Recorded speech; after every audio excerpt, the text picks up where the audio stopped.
Hello everyone, hope you're doing well. On the dev server, we are looking at some new loadouts that are coming in for a lot of aircraft. I thought we would actually have a specific video talking about the additions of bombs and rockets to pre-existing vehicles because there's just so many of them. Obviously, there is a lot of new ordnance around as well, but the main thing is a lot of stuff will need to be respaded after this update, and it's becoming a bit of a chore now. This is something I actually want to kind of put a stake in the ground at some point in the future. The fact that stuff like this Key 84 High, for example, you now have the additional bombs on top of the ones that you already had to grind out previously. So each Key 84 has 200 kilos, and it's just getting a little bit tiring. I used to have every single prop in the Japanese tree spaded, and as you can see, there's a bunch of them where they've just added either EFS or random bombs to them, and it's meant that I've had to, either respade them or just leave them, and it just sucks. But anyway, in this video, we're going to go through all the new ordnance options that are going to be available. First of all, as I said, all of the Key 84s now have access to new bombs, the 100 kilos. The SB2Cs, all of them have been changed, starting off with the 1C in the American tech tree. This one now actually gets access to the AN Mk.1. This is a AP bomb, so it's not really going to be that useful, but if you enjoy penetrating ships and watching them go boom, and don't want to use like the standard torpedoes or the mines, you're able to now, so that's kind of cool. The SB2C4 and also 5 got changed. They added two 1,000-pound bombs to it, which you can actually drop. So basically you have the AN Mk.33 armor-piercing bombs. They have been added, which are these ones right here. So you can carry two of them. Instead of just carrying, the gun pods, which is the more usual thing, or the torpedo, you can do this. This is not just for the C4, as I said, it's also for the French C5. They're fundamentally basically the same machines, and unfortunately, it doesn't seem to show them here, but it should do at some point. So yeah, both of them are getting access to that. The A26s are also getting changed. So this is all the A26s, so the ones that are in the tech tree, and also the special ones, such as the one you'll find for the PlayStation owners, and also for the event vehicle from back in the day. They're also getting the AN Mk.33s, the 1,000-pound AP bombs, so you're going to get 4 of them if you want to bring them along. As I've said previously, just use the standard bombs, they're a lot better right now, but maybe stuff changes in the future. For the Buccaneer in the British tech tree, the S2B gets access to some new bombs. They are drag bombs. Basically, the 500-pound Mk.82 bombs have been added to it as the drags right here. So it won't just have the 1,000-pounders drag bombs, it'll now have the 500-pounders too, which gives it, I suppose, a few more options. One of the bigger things that they've added, which is kind of nice, is for the Spitfire LF Mk.9.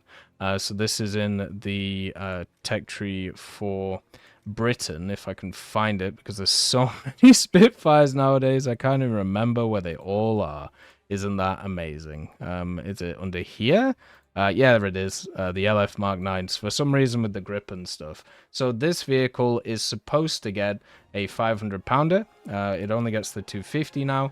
And then also the SAP Mk.2 bombs have been added. So we'll have to see what goes on with that. Unfortunately, it doesn't have it right now, but it should get it in the future. The Harrier FA.2 is getting the 540-pound bombs. So those are going to be turning up for this machine as well. Unfortunately, once again, they aren't here in a huge force apart from these ones. You get 5 of them, which kind of sucks. I suppose it's just an additional option. The F-20 is also being changed, which is the premium for America, the Tigershark that you can see here. The total number of rounds for the M39A3 cannon has been reduced from 560 to 460, so basically you get less armament with the 2 guns. It still should be enough to do what you need to do in them. Big change for the Lincoln. For the British, the Lincoln is getting more bombs. It's getting quite a lot of them. It's getting the Lancaster treatment, which is kind of nice. So you're getting the 4,000-pounder, you're getting the 8,000-pounder, and then you're also getting the 12,000-pounder. So the big old HC Mark 1. So good luck dropping this in a lot of areas. and having fun, especially in ground battles. For the Ki-49s, they have changed them too. All of them have changed. They now get an extra 500 kilo bomb. So they'll be able to carry 2, which is quite nice. The Lightning F-53, which is the Saudi Arabian Lightning, which is the premium that's available for Britain. This one is also getting additional loadouts. It'll be able to carry the 540-pound bombs. So you can see them right there on the edge of the hard points. The B-25J-30, this is specifically the one which is for the Soviets. So I believe it's at rank 3 nowadays. Yeah, it is. This one is also getting some more Soviet bombs. So the good old 500 kilos and 250s that you can run together, increasing the kind of amount of bombs that you can bring along, which will be quite nice to it. And also 8 250 loadout is new too, that you can bring along. The Jaguar Gr.1A, which is one of the British Jaguars, is also getting a change in this regard. What they are bringing is some more drag bombs. So the 540s are here, and I believe the 1000s were here before. But basically, these are the new drag bombs that are going to be available for it. So if you don't want to drop them, directly on the target, instead, you can parachute them down and they can go very slowly towards it, which is quite fun. The Mirage also got changed for the French. The Mirage 2000D R1. Now, this one gets access to some new guided munitions against the BGL 400s, which go along with the CLDP targeting pod. I don't know if you'd rather take this over something like the paveways. I suppose they are bigger, but then also you have the bigger old paveway. Maybe you could actually bring a lineup with both of these and also the paveways, so more additional guided bombs, which will be quite nice for it, I suppose. F-104G gets a change for Germany, only the German one, so not the Italian one. This one gets a new big old bomb. So with the G, you can bring a 2,000-pounder now, specifically designed to nuke anybody that's around. And you obviously have the other bombs that you could bring with it too, so that will be kind of cool. The H-1Z was changed, so it's got better missiles for the Hellfires. Instead of having the... I can't remember what it had. It had the B, right? I'm pretty sure it had the B Hellfires before. Well, now it's getting the Ks. So it's up to the more standard of all of the other American helicopters. For some reason, it just had worse ones. No idea why. The Yak-9K and also everything else with a 45mm for the Soviets from the World War II era. This includes stuff like the Su-8 is getting changed because they're getting a new belt for ground targets. They're getting the APHE belt. This will give it still good penetration and obviously that nice APHE damage. Whereas the previous belt you would use for ground pounding, the HVAP, this has more penetration, but less post-penetration effect, as it should just go in a straight line. So this will be very much a nuke round if you can penetrate the target, which I'm sure a lot of people will be able to. The F-104C is another vehicle that's getting changed. It will now be more different compared to the A. Before, the difference was only really the RWR. There was nothing else that was really separating them. But now it can carry 4 AIM-9Bs instead of 2 AIM-9Bs. So that's kind of cool to see. Hopefully that will mean that it will shift in BR. Otherwise, it's just a better option than its other counterparts. The Chinese bombers, which are of Soviet descent, now have their own bombs. So instead of having some different ones, you can see this one is the 1500-2 instead of the Fabs, and then also the 3000s for the Tu-4 Chinese edition. Same with the H5. So they basically got their Chinese counterpart bombs instead of them being labeled as the Soviet bombs, which is what they have in the live game right now. The Q5 early also got some ordnance options to grind out. These ones are the 100-2 bombs, so instead of the 250s, you get even smaller ones, so that'll be another thing to grind through.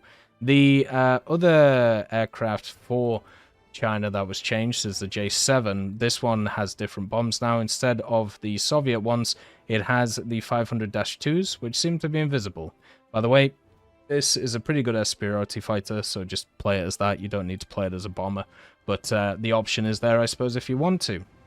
For Israel, they finally have a CAS element that you can bring along with your ground lineups that isn't Weizmann's premium.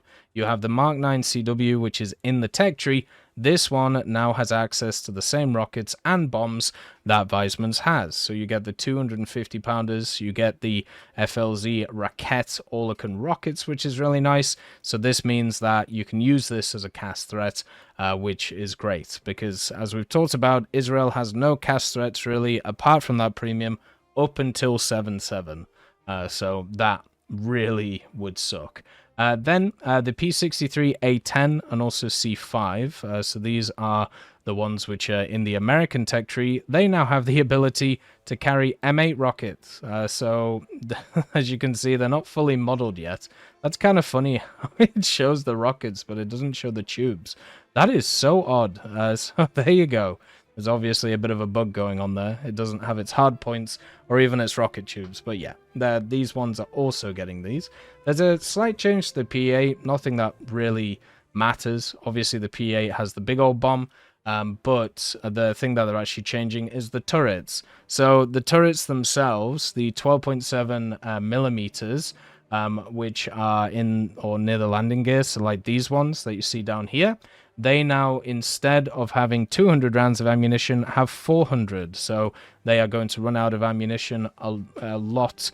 It's going to take them longer to run out of ammunition, basically. The 20 millimeter that is up here also has 440 rounds instead of 200 rounds now. And the 20 millimeter that is in the tail will also have 430 rounds instead of 230. So when you're attacking this thing from behind, understand that it will take a lot longer time to be able to run it out of ammo and in order to reload the turrets. So that is going to be a pain kind of going forward. There was also a bunch of changes to some incendiary bombs and also SAMP bombs. Not huge changes, so it's not really worth going through, like a few kilos changing here and there. Also, the Meteor F Mk.8 for France, there was a bug when it came to its RP3 rockets, but now what has been decided with that thing is that it will fire them correctly, which is quite nice. So that's just these right here. They basically fired in the wrong order. Now they will fire in the right order. The Canberra for the British has also been changed. So this one, the B Mk.2, now has access to 2 4,000 pounders. So before you had this kind of weird jank loadout with 3 1,000 pounders and 1 4,000. Now you can just bring 2 4,000s if you want to, annihilating the enemy. For the USSR, there is a change to the Su-27SM. It can now carry an extra set of missiles. So you can see here it has missiles on the fuselage and then under the kind of air intakes and on the wings too. So in total, it can bring 12 missiles, which is insane for a vehicle. I don't think there's a single vehicle that takes more missiles than this one now. And then the last one is the AVA B pluses. Now, the AVA B pluses have access to a new mechanic, which is, of course, the JDAM that we've talked about before, which is has a new guidance system, which is the GNSS. This is a new mechanic that isn't just coming to the Harrier, it's coming to a lot of other vehicles too. So the premium Harrier has access to these, but also stuff like the Su-24M has its own version of the mechanic, and a lot of other top tier vehicles are going to get access to these, but right now they are not on the dev server yet. So that's an overview of new armaments for planes. As you can tell, there are millions of them, so it's just insane to look at. And this is the first version of the dev server. There's going to be way more, and with way more armaments as well. Good luck to all the ground players. I salute you. It's going to be a rough time. As always, I hope you have a wonderful day, and I'll see you next time. I'd just like to thank GMG Smiley, CD Beans, Chieftain Mike, EMN3 Galaxy, Tulio Pontecorvo, Brendan Quinn, Carrion Crow, Gus Irenicus, Pyman, Wartinder, Teddy, Daniel Stanton, Martinez, B. Young, Ozzy Panzer, Alan Hacker, Liam Shear, Opium Prime, Lafouche, Sem, Aslan, Uncle Bean, and Derek R. for supporting the channel.